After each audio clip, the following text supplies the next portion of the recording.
Blake Lively's public image is flawless. Until you dig deeper. Because behind the scenes, she's accused of making a deal with the devil, siding with one of Hollywood's most unreliable figures, journalist James Vizuka. Together, the two have been accused of manipulating the courts, smearing rivals, and rewriting history. But how did a gossip reporter with a stolen phone and deleted evidence end up shaping Blake's legal battle? And why did a federal judge call out her games in open court? This is the messy, contradictory, and frankly bizarre story of Blake Lively, James Vizuka, and the smear campaign that may destroy them both. The perfect image cracks. For years, Blake Lively cultivated the perfect Hollywood persona. Fashion icon, mother, actress, married to Ryan Reynolds, unbothered by scandal. But in her defamation fight with Wayfair and Justin Baldoni, Blake may have shown her sharpest edge yet. Enter James Vizuka, a Daily Mail reporter known for contradictions, deleted evidence, and getting himself fired in spectacular fashion.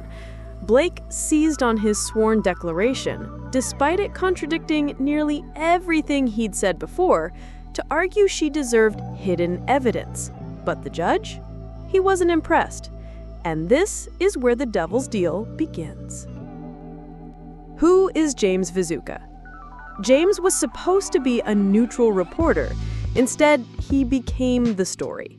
He admitted to deleting communications with Blake's publicist, Leslie Sloan, claimed his phone was stolen, wiping away key texts, then cleared out his iCloud to protect his identity. Sounds like a man covering tracks, right? Yet despite these red flags, Blake treated James as a star witness. But here's the problem. James can't keep his own story straight. And when lawyers caught on, things spiraled toward potential perjury. The perjury trap. In one version of events, James swore Leslie Sloan told him Baldoni assaulted Blake. In another, he swore she never mentioned it. Later, he floated the idea that he didn't even author the texts in question. Those aren't small differences. They're contradictions under oath. And if proven false, that's perjury, up to 5 years in prison. Even James's own lawyer, Mark Garagos, distanced himself once he realized his client's contradictions could blow up the entire case. But Blake wasn't about to let James sink without using him first. Blake's legal gambit. Armed with James's declaration, Blake argued she deserved new evidence from Wayfair, communications after December 20th. She claimed these would prove a coordinated smear campaign. But here's the catch. Blake likely knew she wasn't entitled to that evidence. Some communications would have been protected by attorney-client privilege. Others were irrelevant. The judge saw through it instantly. In a sharp ruling, he said Blake's letter was improper, irrelevant, and manipulative. He even relieved Wayfair from having to waste time responding. Translation? Nice try, Blake. Not happening. But Blake wasn't just gambling with her credibility.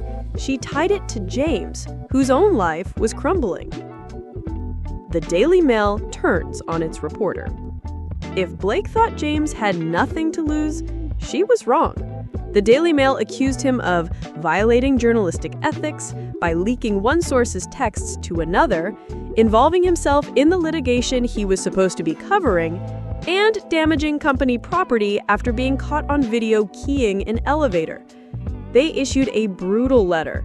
James, they said, had improperly involved himself in litigation, fueled disputes, and violated neutrality. In plain English, he wasn't a whistleblower. He was a liability. And the most damning part, they flat out confirmed James told Baldoni's legal team that Leslie Sloan accused Baldoni of assaulting Blake. Later excuses about miswording or context didn't matter. Daily Mail said he said it, period. So why would Blake risk her career by teaming up with him? Contradictions on repeat. The deeper you look, the messier James becomes. To editors, he claimed he never authorized his text to be used. To colleagues, he admitted he might have indirectly given permission. To lawyers, he insisted he was misquoted. And in private drafts, he prepared to rewrite his own declaration, denying authorship of texts everyone knew came from him. It's a pattern. Whenever cornered, James changed his story. But instead of distancing herself, Blake doubled down, using his contradictions to spin her own narrative. And that's when the judge had to step in again. The judge calls out Blake. On August 21st, Blake filed yet another improper letter. This time, she used James's declaration to argue for post-December 20th evidence. The judge not only rejected it, he shut it down entirely, cleaning up the docket himself. His ruling essentially said, "This is irrelevant, improper, and manipulative." Case closed. For Blake, it wasn't just a loss, it was a public scolding. And for James, it was yet another nail in the coffin of his credibility. But the real damage wasn't legal, it was reputational. And the fallout. Now both Blake and James are stuck with each other. Blake tied her case to an unreliable witness with deleted evidence and endless contradictions. James, desperate to avoid perjury, clung to Blake as his last shield against tonal ruin. Together, they look less like victims and more like co-conspirators in a failed smear campaign. The judge's ruling may have stopped Blake's legal maneuvering, but in the court of public opinion, the damage is still unfolding. The bigger picture. So here's the question. Did Blake gamble too big by siding with James Vizuka, or is this just one chapter in a larger Hollywood war we haven't fully seen yet? Because one thing is clear, when you make a deal with the devil, don't be surprised if you both go down in flames. What do you think? Was Blake reckless, or was she protecting something bigger? Let me know in the comments, and don't forget to subscribe so you don't miss the next deep dive.